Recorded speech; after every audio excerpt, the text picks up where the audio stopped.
అమెరికాలో సీఎం రేవంత్ రెడ్డి పర్యటనకు భారీ స్పందన వస్తోంది. హైదరాబాద్లో ఏఐ ఆధారిత గ్రీన్ డేటా సెంటర్ను ఏర్పాటు చేయనున్నట్లు ఆరూమ్ ఈక్విటీ పార్ట్నర్స్ సంస్థ ప్రకటించింది.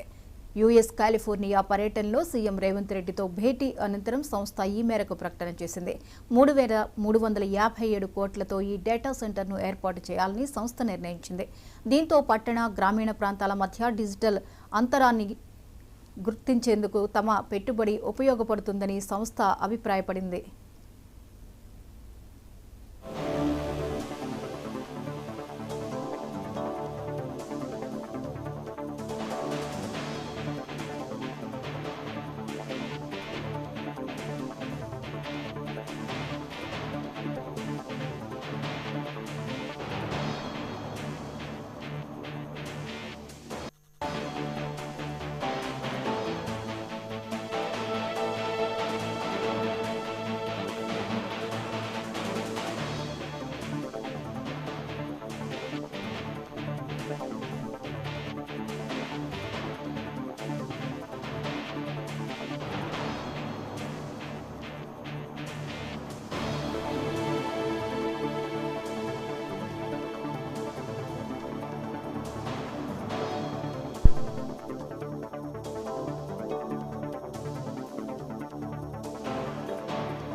ఈ అంశంపై మరిన్ని అప్డేట్స్ ని రీజనల్ కోఆర్డినేటర్ రాజ్ కుమార్ అందిస్తారు. రాజ్ కుమార్, చెప్పండి, అమెరికాలో సీఎం రేవంత్ రెడ్డి పర్యటన జరుగుతూనే ఉంది, వివరాలేంటి?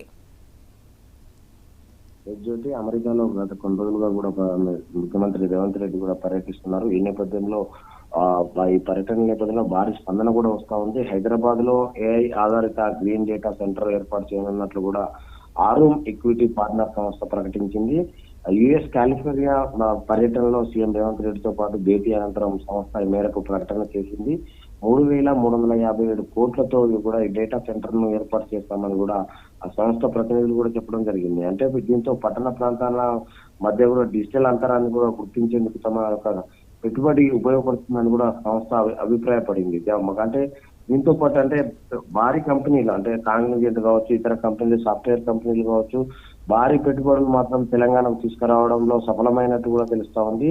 అంత బిజీ గడుస్తున్నటువంటి పరిస్థితి కనిపిస్తా ఉంది. అమెరికాలో ఇప్పటికే కొన్ని సంస్థలు దాదాపు ఒక 14 సంస్థల వరకు కూడా హైదరాబాద్ లో పెట్టుబడి పెడతామని కూడా ముందుకు వచ్చారని కూడా చెప్పడం జరిగింది. కానీ మొత్తానికి చూసుకున్నట్టయితే కొన్ని ఏదైతే ప్రతిపక్ష నేతలు బీఆర్ఎస్ కొన్ని నేతలు కూడా అంటే కొన్ని వక్రీకరించే ప్రయత్నం చేశారు. ఇవన్నీ కూడా అబద్ధాలని కూడా చెప్పడం జరిగింది. దానికి సంబంధించి ఇప్పటికే ఒక ప్రకటన కూడా విడుదల చేయడం జరిగింది. ఇవన్నీ కూడా పెట్టుబడులు త్వరలోనే వస్తాయని కూడా అధికార వర్గాలు చెప్పాయి. మొత్తానికి మాత్రం అమెరికా పర్యటన మాత్రం ఇంకా కొనసాగుతా ఉంది. Right, thank you Raj Kumar.